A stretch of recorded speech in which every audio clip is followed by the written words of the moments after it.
Hi, everybody. Fire away.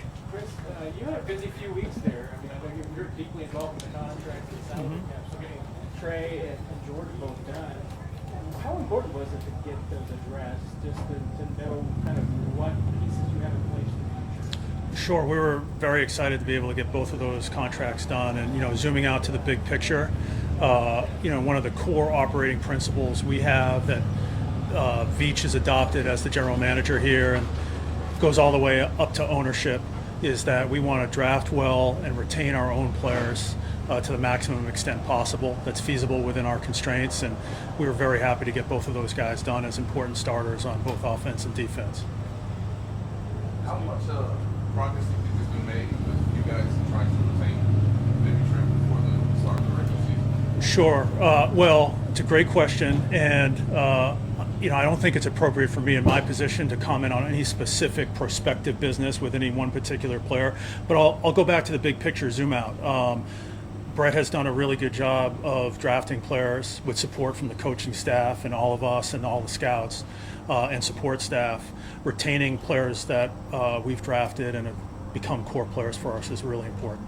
Just considering the contracts that are done and what's coming up, Trent potentially Pat's number next year, is how important is long-term planning?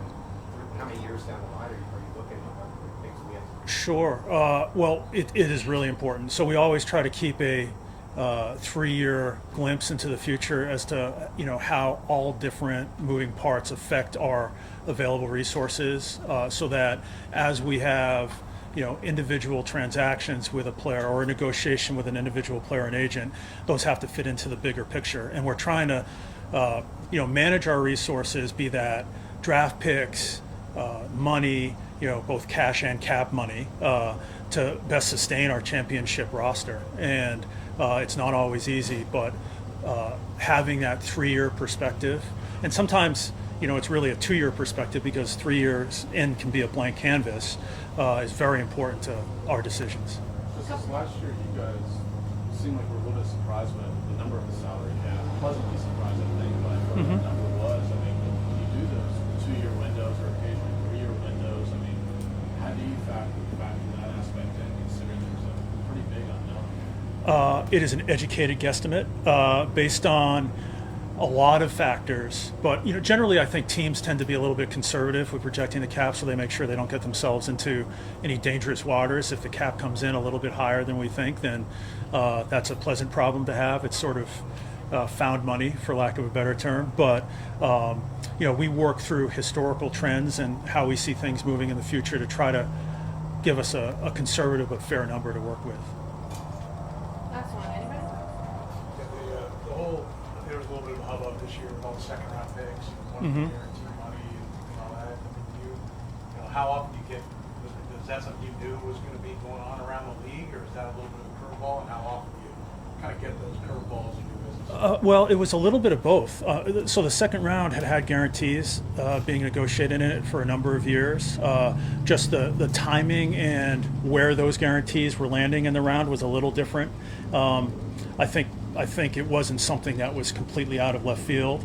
The fact that it became noticed by folks generally was a little unusual because we are normally working on those rookie contracts without a whole lot of fanfare to the actual, details of it. But it just took a little bit more time, but we were fortunate that we were able to get it done with Omar before camp started. And moving forward, I think there'll still be negotiation in the second round, and who knows, maybe it'll be a cause célèbre moving forward too. Thank you, everybody. Thank you. Last Oh, just go ahead. Go ahead. There's been, it's been a long time since the CBA kind of eliminated those problems. Sure. Back in the day, it got ugly a lot. Is there something that you guys as an organization would like to see to keep that from kind of coming back up?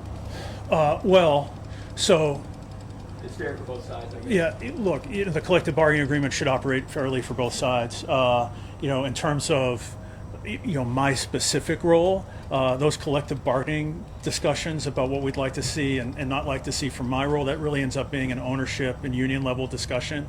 The having grown up in the league under previous structures, the negotiations for rookie picks now is certainly less lengthy, and there are fewer moving parts, but there's still negotiation going on, and we still have to work with the agents, but we'll work with whatever system we're told to. So we're good. Thank you. Appreciate it. Thank you very much. Thank you.